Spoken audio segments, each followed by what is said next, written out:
Hello friends, welcome to my channel. ఎలా ఉన్నారు? బాగున్నారు కదా? ఈ వీడియోలో మీకు వైట్ మోతీ చుట్టూ గొలుసు కుట్టు ఎలా వేయాలో చెప్తాను. అలాగే లీఫ్ కూడా కుట్టడం, ఈ రెండు చూపిస్తాను ఈ వీడియోలో.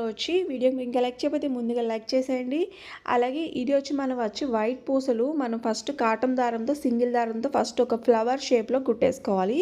దాని చుట్టూ సిల్క్ దారం డబల్ తీసుకోవాలి. అంటే రెండు సేమ్ కలర్ తీసుకొని మనం ఇలాగైతే గొలుసు కుట్టు అయితే వేసుకోవాలి. బీడ్స్ చుట్టూ వేసుకోవాలి. అలాగే ఫ్రేమ్ మీద కుడుతున్నారు కాబట్టి మీరు ఫ్రేమ్ తిప్పకుండా మీరు కుట్టినట్టయితే మీకు బాగా వచ్చినట్టు. అంటే తిప్పుతూ, అంటే ఫ్రేము బీట్ అటు ఉంది కాబట్టి కొంచెం హ్యాండ్ మనకి ఇబ్బంది లేకుండా తిప్పకుండా ఫ్రేము మనం ఎలా ఉందో ఫస్ట్ నుంచి స్టార్టింగ్ ఎలా కుట్టారో, ఎలా స్టార్ట్ చేశారో అలాగే కుట్టుకుంటూ రావాలి.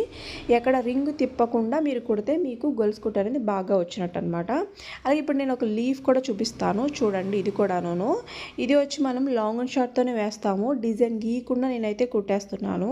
ఇలా కుట్టడం కూడా నేర్చుకోండి, ఓకేనా? లేదు అనుకుంటే డిజైన్ కూడా గీసుకోండి. ఇది కూడా సేమ్ కలర్ వేస్తున్నాను. డబల్ దారమే తీసుకోవాలి.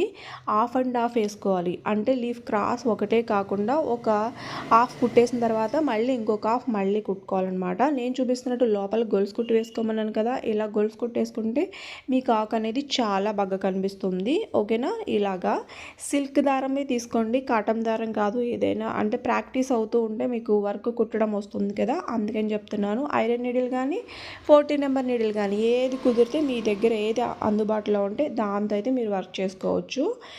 మనకి డిజైన్ లీఫ్ కుట్టడము, ఫ్లవర్ కుట్టడము, first chips basic work first మీరు నేర్చుకున్నట్టయితే మీరు ఒక బ్లౌజ్ అయితే స్టార్ట్ చేసేసుకోవచ్చు, ఓకేనా? నాట్ వేయటం కూడా నేను చూపిస్తున్నాను చూడండి. చాలా ఈజీ అని చెప్పను, మీరు నేర్చుకుంటే ఈజీగా ఉంటుంది. ఫస్ట్లో కుట్టడం అనేది కొంచెం కష్టంగా ఉంటుంది. అంటే మీకు తెలియదు కాబట్టి మీరు నేర్చుకుంటూ ఉంటే మీకు ఈజీగా అనిపిస్తుంది. ఫస్ట్లోనే ఈజీగా వచ్చేయాలంటే రాదు కదా. మీరు ప్రాక్టీస్ చేసే కొద్ది అప్పుడు మీకు వర్క్ అనేది బాగా వస్తుంది. ఏ వర్క్ అయినా సరే మీరు 1-2 సార్లు ప్రాక్టీస్ చేశారనుకో ఆటోమేటిక్గా అది మీకు చాలా ఈజీగా అనిపిస్తుంది. ఏదైనా మీరు చేయగలుగుతారనమాట. ఫస్ట్లో కొంచెం చూసినప్పుడు కొంచెం రాదేమో అని అనుకోవచ్చు, అలాగే ఏముండదు.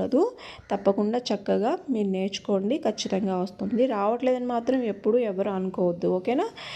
ఇంత పర్ఫెక్ట్గా రావట్లేదని కూడా వద్దు. మేము ఎప్పటి నుంచో ప్రాక్టీస్ చేస్తూ ఉన్నాం కాబట్టి కొంచెం ఇలాగొచ్చింది కదా, అది మేము ప్రాక్టీస్ చేస్తూ, ఎవరైనా మీరైనా నేనైనా మనం ప్రాక్టీస్ చేస్తూ ఉంటే అప్పుడు మనకి ఏదైనా బాగా వస్తుంది. మరి వీడియోకి లైక్ చేశారా? లైక్ చేయకపోతే లైక్ చేసేయండి. Thank you friends, thank you so much. Bye friends.